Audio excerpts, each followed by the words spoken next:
你老板去吃饺子呀？OK的哇。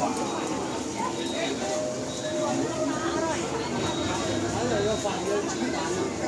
可以摆上。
เรื่องรามเกียรติ์นะครับ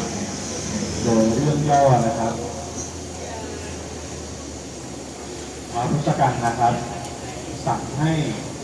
มารีนะครับแปลงเป็นวางทองเพื่อไปหลอกล่อให้พระรามและนางสีดานะครับหลงไหลนะครับเพื่อให้พระรามออกตามนะครับแล้วก็ทำศึกสงครามนะครับเกี่ยวกับพระรามนะครับเกี่ยวกับพระรามกับทศกัณฐ์นะครับเรื่องราวจะเป็นยังไงนะครับขอเชิญทุกท่านนะครับติดตามในโขนชุดพระรามตามวางนะครับ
ครับขอบคุณทุกท่านนะครับที่มีรางวัลให้กับเด็กๆนะครับ